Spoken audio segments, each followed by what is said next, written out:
Ang pag-aaral po natin ngayon patungkol sa maligamgam, lukewarm, o kaya sa ibang salin po ay malahininga. Pag-aralan po natin ito at tingnan kung ano ba yung ipapaalala sa atin, ano bang mga adjustments pa ang kailangan natin gawin, at paano ba dapat magpatuloy sa paglilingkod, taglay ang pananampalataya, at ano ang maipapayo natin sa ating kapwa believers na maaring nahuhulog sa pagiging maligamgam, sa pagiging lukewarm. At sa ating pag-aaral ngayon patungkol dito, isip po natin yung merong layunin sa atin ng Diyos, yung purpose sa atin ng Diyos. Tayo po bilang nilikha ng Diyos, tayo ay tinawag, tayo po ay pinili, merong layunin ang Diyos para sa atin. So, sa isip po natin habang tinatalakay po natin ngayon. Bago po natin basahin ang mga piling talata, ang version po pala ng Biblia na ating ginamit ay ang Bagong ang Biblia at ilang Revised Tagalog Popular Version at New American Standard Bible. Balik po tayo dito sa ating talakayan. Nilikha tayo bilang mga tao, hindi para mag-exist lang, no? Yung creator natin, yung manlilikha natin, create tayo, nilikha tayo na merong layunin para sa atin. At ang isang malinaw na layunin ng Diyos para sa atin, mababasa natin sa sulat ni Apostle Paul dito sa Romans chapter 8, verse 29. Sapagkat sa mulat mula pa'y alam na ng Diyos kung sino ang magiging kanya at ang mga ito'y pinili niya upang maging tulad ng kanyang anak. Sa gayon, ang anak ang naging panganay sa lahat ng maraming magkakapatid. Focus po tayo dito sa sinasabi ni Apostle Paul na yung highlighted po yung nakadilaw, no? To become conformed to the image of His Son. Na maging katulad sa larawan ng kanyang anak. Yung creator natin, isa sa purpose, isa sa layunin ng pagkalikha sa atin ay maging tulad ng kanyang anak. Kaya tayo nilikha, kaya tayo pinili, kaya tayo tinawag, tayo po ng mga umiibig sa Diyos, ang nais ng Diyos. Ang layunin ng Diyos ay maging katulad tayo ng kanyang anak na si Jesus. Ang isang ehemplo po na ipinakita sa atin ni Jesus nung siya po ay namuhay sa mundo na maaari nating tularan ay kung paano niya sinunod ang kalooban ng Ama na maipahayag, na maipangaral at maituro sa maraming tao ang salita ng Diyos. At yun din naman yung iniwanang misyon o tagubilin ni Jesus para sa lahat ng mga tagasunod niya, para sa lahat ng mga Kristiyano. Sa ganitong aspeto po, no, isa ito sa direksyon kung paano natin dapat tularan ang Panginoong Jesus sa pangangaral ng salita ng Diyos. Ngayon ang tanong, isa sa katuparan ba natin yon? Nagiging katulad ba tayo ni Jesus sa kabanalan? Nagiging katulad ba tayo ni Jesus sa pagsunod sa Diyos? Nagiging katulad ba tayo ni Jesus sa pagsulong ng salita ng Diyos? Again, malawak po yung layunin ng Diyos para sa atin. Sa pagkalikha sa atin ng Diyos, napakalawak ng layunin ng Diyos para sa atin. Ngayon po, sa ating pag-aaral ngayon, bunga ng ating pananampalataya,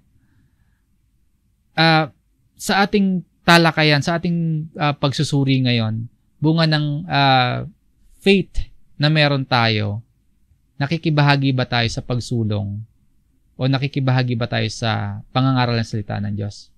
Sa mga gawaing pag-aaral at pangaral ng salita ng Diyos, kumusta yung estado natin? Baka po kasi nagiging lukewarm tayo. Sa ating paglilingkod sa Diyos, ano yung kalagayan natin? Baka nagiging maligamgam po tayo. Na baka hindi na tayo lumalago. Na baka hindi na tayo umusad. Lalo na po sa bahagi ng pangangaral ng salita ng Diyos. Na yung ating pakiramdam sa paglilingkod sa Panginoon, parang paulit-ulit na lang na routine. Na hindi na natin maibigay ng buong buo yung oras natin. Na hindi natin maibigay ng buong buo yung talento. O kaya yung mga bagay na meron tayo. Hindi natin kayang ibigay ng buong buo para sa Diyos. Or maaring nawawala po yung excitement mo sa pag-aaral ng Biblia.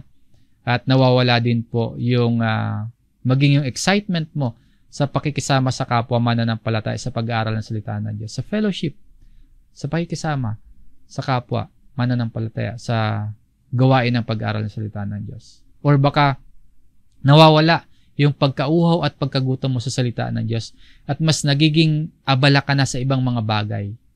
Tapos iniisip mo, normal lang naman siguro ito na sa dami ng responsibility ko sa buhay, sa dami ng pangarap na nais kong marating sa buhay, normal lang naman siguro na maging abala sa ibang mga bagay. At nawawala yung excitement, yung interest, yung pagkauhaw sa salita ng Diyos. At tila ba wala na tayong pakialam sa ibang tao. Wala tayong paki kung marinig man nila o hindi marinig ang salita ng Diyos. Dahil ang mahalaga, busy tayo. Ang mahalaga, marami tayong pinagkakaabalahan, nagiging successful tayo, natatanggap naman natin yung mga kailangan natin, maunlad naman tayo sa mga material na bagay, at sinasabi natin may faith naman tayo, kaya wala na tayong pakialam sa iba. Na okay lang kahit yung pananampalataya natin, hindi na nakaka-impluwensya sa iba na sila man ay maging mananampalataya. Ngayon po kung nahulog tayo sa ganyang kaisipan, kung sakaling nahulog tayo sa ganyang kalagayan, yung tila ba pagiging maligamgam na Kristiyano, ito po ang paalala sa atin ng salita ng Diyos ngayon. Mula po ito sa isa sa 7 iglesia na sinulatan na mababasa natin sa Book of Revelation, no? Sa Aklat ng Pahayag. Dito po sa chapter 3, sa verse 15, sinasabi po, alam ko ang iyong mga gawa. I know your deeds. Sa sulat na ito ng Panginoong Hesus para sa mga Kristiyano sa Laodicea, ipinapaalala niya na alam ng Panginoon, alam niya ang gawa ng bawat isa. So, maaari natin po itong tingnan, itong katagang ito, itong pangungusap na ito, bilang babala. Kung may mga ginagawa tayong hindi nakalulugod sa Diyos, warning ito. Wala pala tayong maitatago sa harap at paningin ng ating Panginoong Hesus. Alam ng Panginoon kung anong nilalaman ng ating puso. Maging sa pagsunod natin sa Kanya.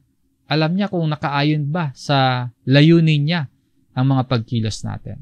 Sinasabi dito ng Panginoong Hesus, hindi lamang para sa mga taga-Laodicea, kundi sinasabi din ito maging sa atin ngayon na, oo nga, may ginagawa tayo. Pero ang ginagawa ba natin, lalo na nga po sa pag-aaral at pangangaral ng salita ng Diyos, kung may ginagawa nga tayo, ang ginagawa ba natin, nakakalugod nga ba sa Diyos?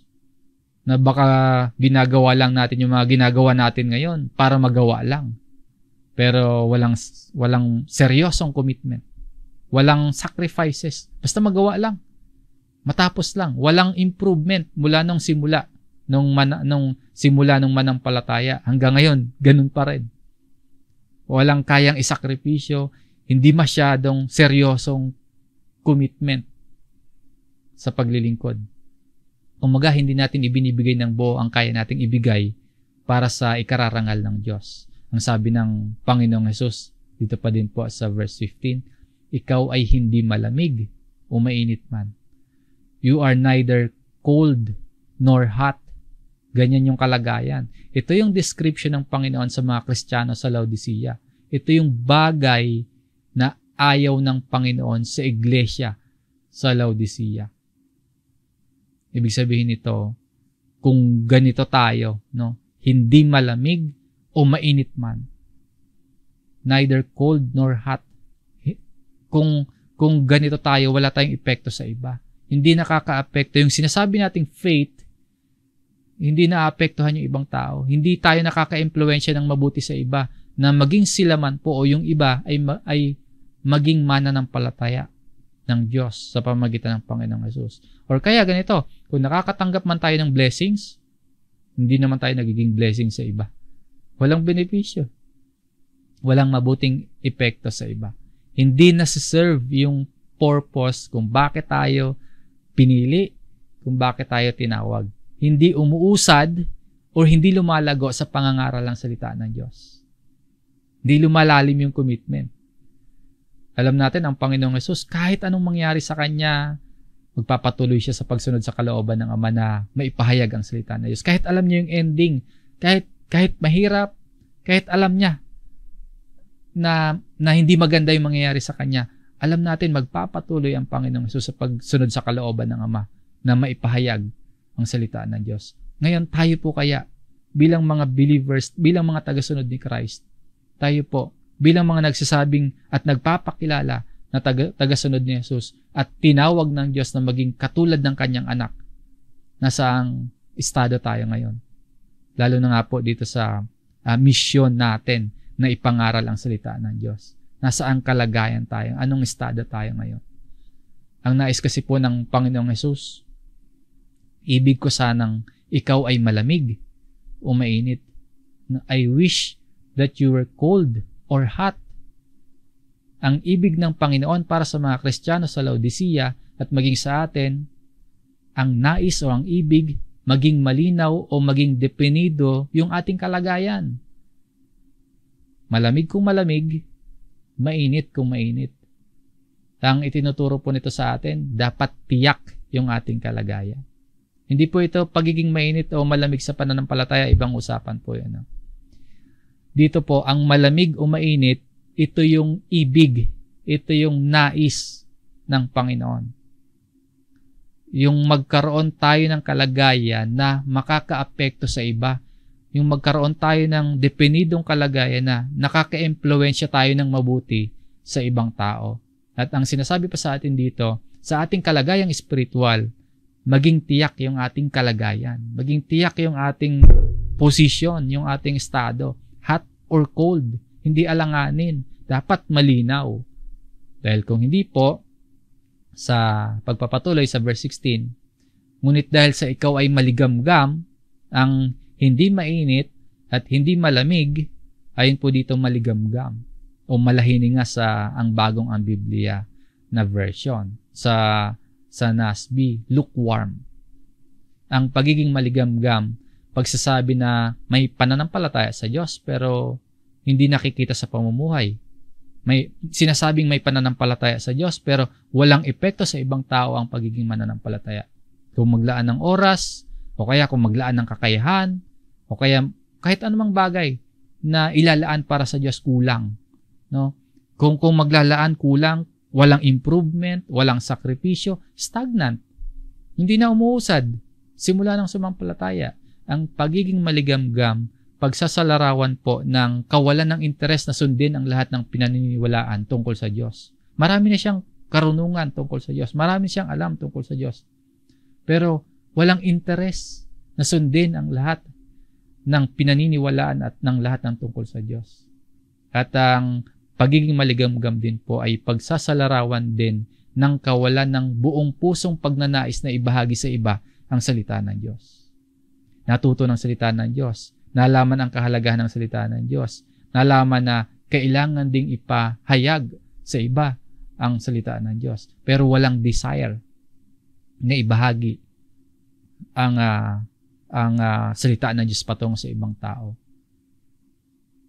Ayon sa sulat na ito, ang pagiging maligamgam na mananampalataya, pagtuturo na mapanganib na kalagayan yon, mapanganib na pwesto yon, yung pagiging lukewarm. Kapag binasa natin yung mga naunang talata dito sa chapter 3, sinasabi ng ang pangalan ay Amen, ang matapat at tunay na saksi at siyang pinagmulan ng lahat ng nilalang ng Diyos. Sinasabi nun ang mga katagang ito. Ibig sabihin po, sinasabi ng Panginoong Hesus. Dahil ang Panginoong Hesus ang matapat at tunay na saksi, ang Panginoong Hesus ay ang pangalan ay Amen, siyang pinagmulan ng lahat ng nilalang ng Diyos. Sinasabi ng Panginoong Hesus dito sa mga maligamgam, dahil ikaw ay maligamgam, dahil ikaw ay lukewarm, hindi ka mainit, no? Hindi ka rin malamig.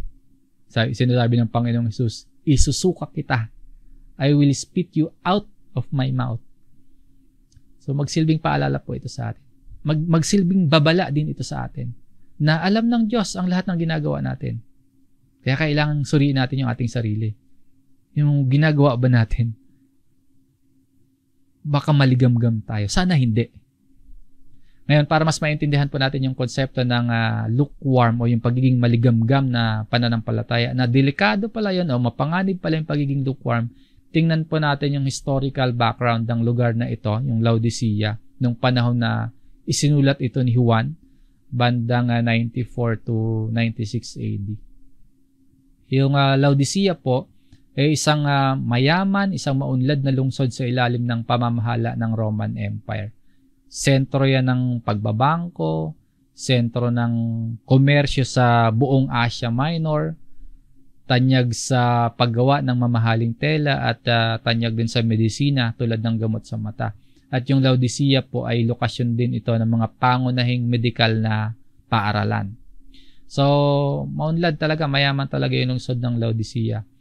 Sa yaman ng lungsod, nung mapinsala sila ng malakas na lindol, yung Laodicea po hindi na kailangan pang humingi ng tulong sa gobyernong Roma. Na kaya nila na ibangon yung kanilang lugar, na hindi nila kailangan ng tulong na nanggaling sa labas o kaya tulong mula sa central government nila. Kaya nila i-establish, kaya nilang ibangon ulit yung kanilang lungsod kahit na napinsala sila ng malakas na lindol. Ganon kaunlad, ganon kayaman yung Laodicea.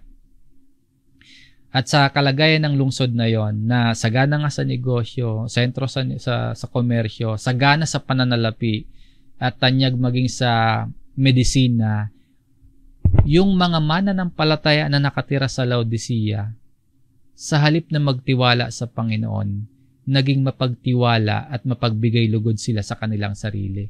Dahil sa yaman nila na tinatamasa, sa halip na sa Panginoon sila magtiwala, dun sa mga taglay nilang mga material na bagay, nagtiwala. Pero sa kabila po ng kayamanan sa pananalapi ng Laodicea, meron silang problema. Ang problem nila, wala silang main source of water. Ito yung mapa ng Laodicea. Mahirap yung supply ng tubig sa lungsod.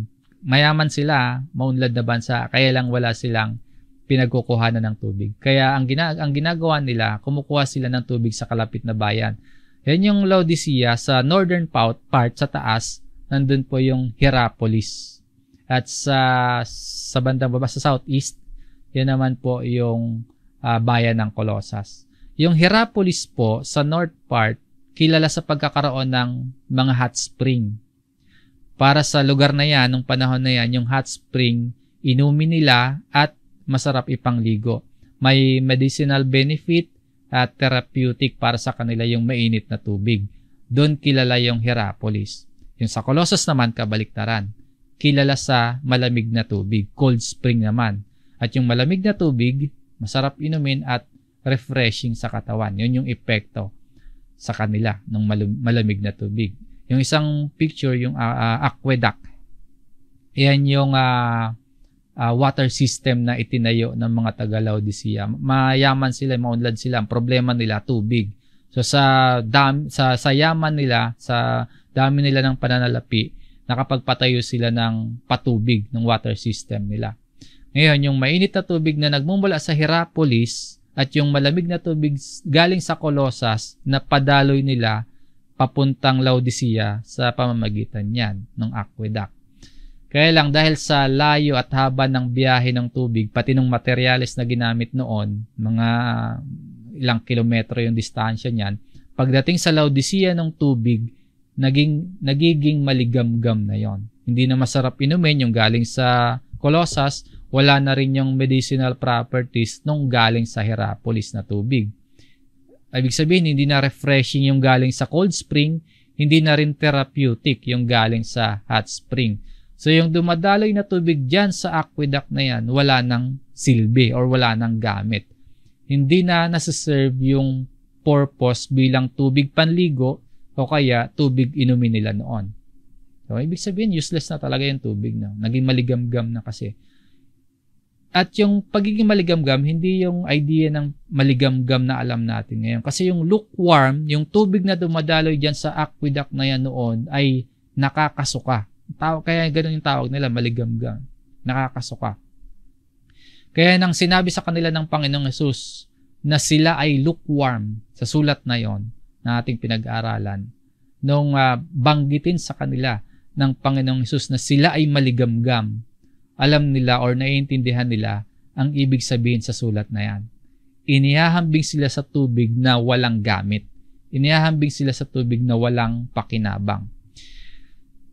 Pag-isipan natin, minsan yung akala natin parang walang masama. Minsan yung mga bagay na pinagkakaabalahan natin, mga tagumpay at yaman na nakukuha natin na para sa atin, okay naman yun. Mukha namang okay, pero baka delikado pala. Kaya kailangan natin laging mapanuri. Kaya kailangan natin yung umuunlad sa kaalaman, umuusad sa karunungan sa salita ng Diyos. Kasi baka akala natin hindi delikado. Delikado na pala. Ang isa po sa pinaka-worst or maaaring pinakamasamang sitwasyon ng isang nagsasabing tagasunod ni Kristo, pagiging maligamgam. Yung akala natin na sapat yung ginagawa nating pagsunod sa Panginoon, yung akala natin na okay lang maging stagnant yung ating faith, yung akala natin na nalulugod sa atin ang Panginoon, yung akala natin na basta wala naman tayong tinatapakan, nasasagasa ang tao, yung akala natin okay yung relasyon natin sa Panginoon, pero hindi pala. Ayaw pala ng Panginoon sa mga ginagawa natin. Or worst nga, wala tayong ginagawa. Yun yung ginagawa natin.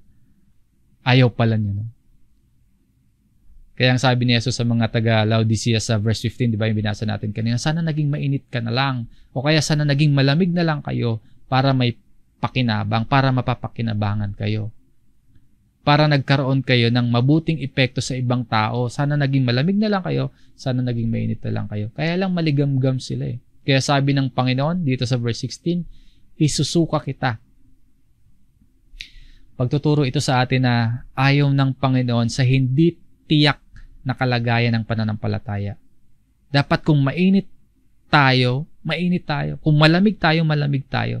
Dapat ma-serve natin yung purpose. Dapat na magampanan natin yung layunin sa pagkatawag sa atin. Kung may tagubilin sa atin ang Panginoong Hesus na sa lahat ng dako at sa lahat ng pagkakataon na ipangaral natin ang kanyang salita, tutugon tayo ng buong puso. Hindi tayo magdadalawang isip. Hindi mag-aalinlangan. Gagawin ng tapat, gagawin ng buong puso. Gagawin natin agad sa tamang panahon. Hindi yung wait lang. No, alam natin, no? Ipinangaral sa atin, tinanggap natin, napakinggan natin na sa lahat ng dako at sa lahat ng pagkakataon, sinabi ng Panginoon sa kanyang mga alagad, ipangaral ang salita ng Diyos. Kaya lang ano ba yung tugon natin? Wait lang, mamaya na, next time na lang. O kaya teka lang. O kaya bakit ako? O kaya hindi ba pwedeng bukas na lang? O kaya iba na lang? Or worse nga, as in, walang pakialam. Ano naman ngayon kung may tagubilin si Jesus sa mga alagad niya, wala akong pakialam. Ibig sabihin, walang katiyakan. No, walang definidong paglagyan, lukewarm. Anumang kakayahan, anumang talento ang ipinagkaloob sa atin, gagamitin natin iyon sa pagsulong ng salita ng Diyos.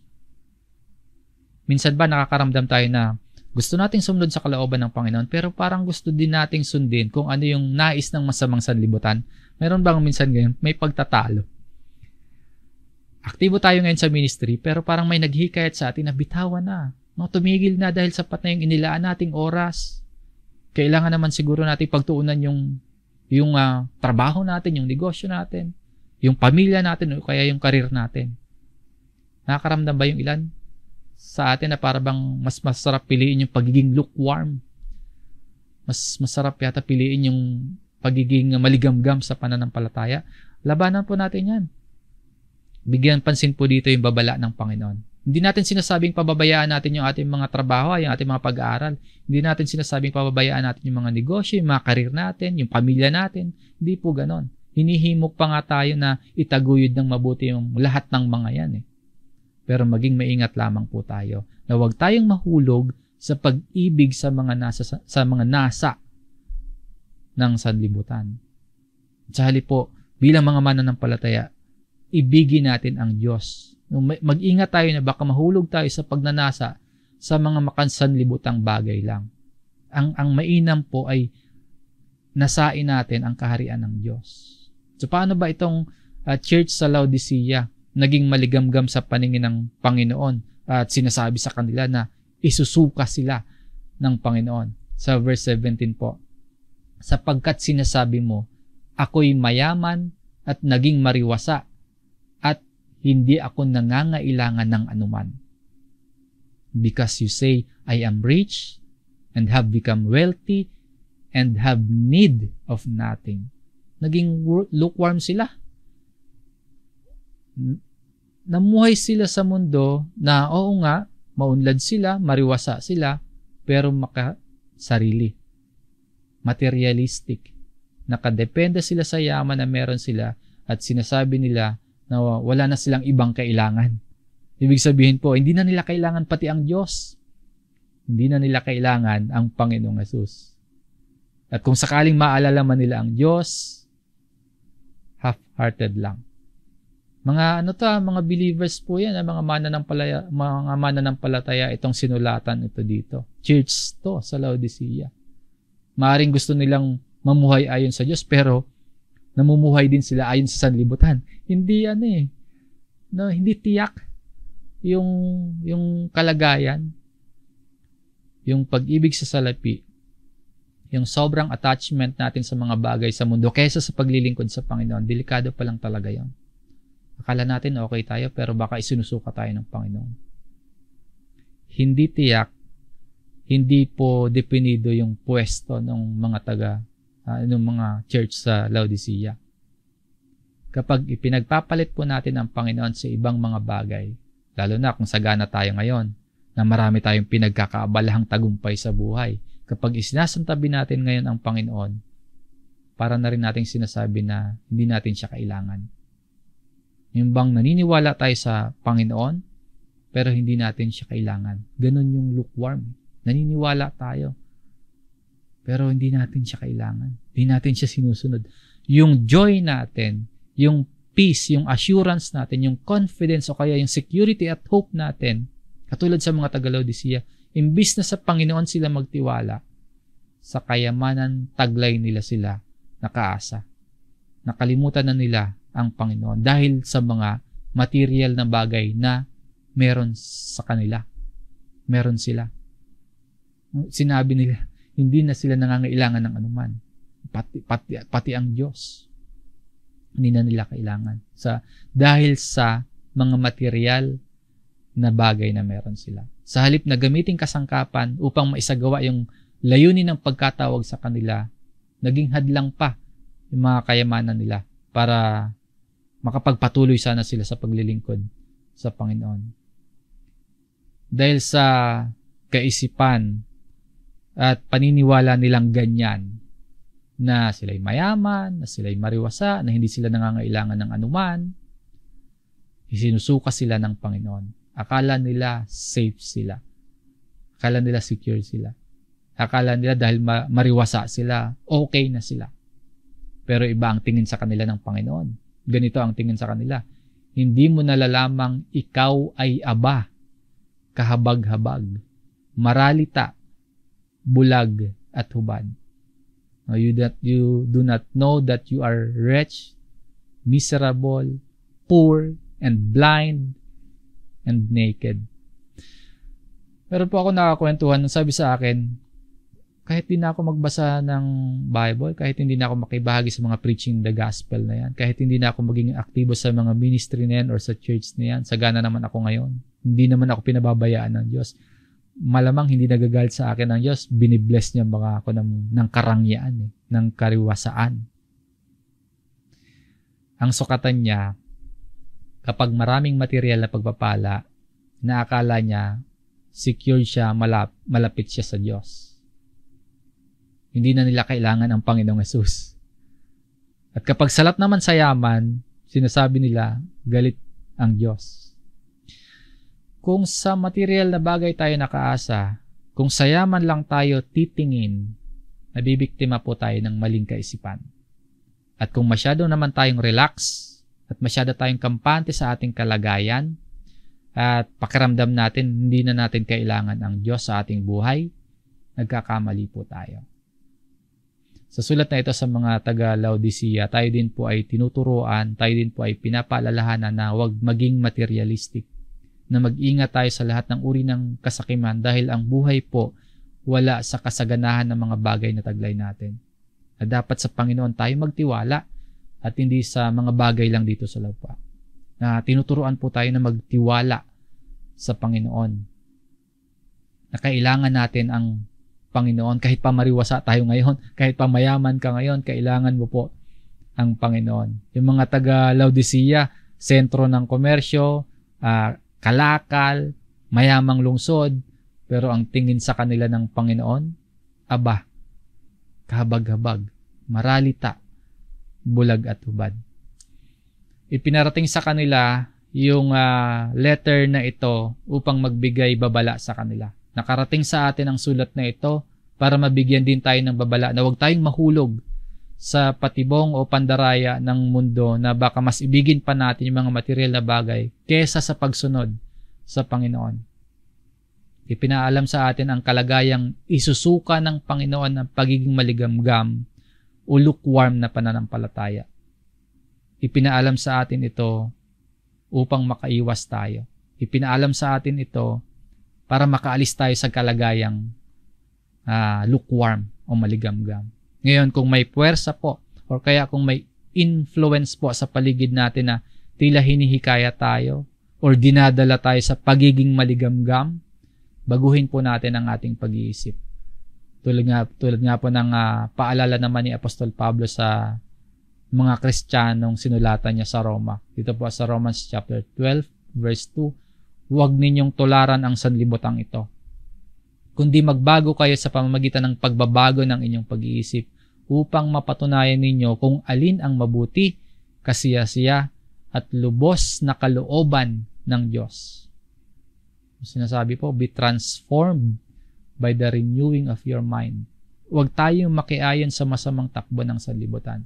Ibig sabihin, huwag nating hayaan na maimpluwensyahan tayo ng masama. Huwag nating hayaan na maimpluwensyahan tayo ng mapandayang mundo. Ang kalooban ng Diyos at ang layunin ng Diyos ang dapat masunod sa ating buhay. Isa sa puntong tinalakay natin o yung main point na tinalakay natin, yung layunin ng Diyos sa atin na maging katulad ng kanyang anak sa aspeto ng pangangaral ng salita ng Diyos. Bilang mga mananampalataya, maging depinido tayo, maging tiyak yung ating kalagayan. Kung tagasunod tayo ni Jesus, mamuhay tayong tagasunod ni Jesus. Mainit kung mainit, malamig kung malamig. Hindi dapat alanganin, hindi dapat paurong, hindi dapat tumatagilid, hindi maligamgam, lalo na sa paglilingkod sa Panginoon, sa paraang maipangaral ang kanyang salita. Pag preaching the gospel, preach the gospel. Kapag may pagkakataon sa bawat pagkakataon, ipangaral, ipahayag, ipamalita ang salita ng Diyos. Yung oras o panahon natin, paano ba natin ilalaan sa Panginoon? Yung taglay nating oras, yung panahon na meron tayo. Paano natin gagamitin yung mga bagay na meron tayo para sa lalong paglilingkod sa Panginoon, para sa patuloy na paglilingkod sa Panginoon? Yung mga tanong na nasasagutin natin sa ating pagsusuri. Yung talento natin, yung lakas o kakayahan natin, paano natin ilalaan? Paano tayo makikibahagi sa pangangaral ng salita ng Diyos at pagsulong ng Ebanghelyo? Anong mga adjustments yung kailangan natin gawin? Paano pa natin maihahana yung ating pag-iisip sa misyon na iniwan sa atin ng Panginoon? Paano pa natin palalalimin yung ating commitment bilang mga lingkod, bilang mga mananampalataya?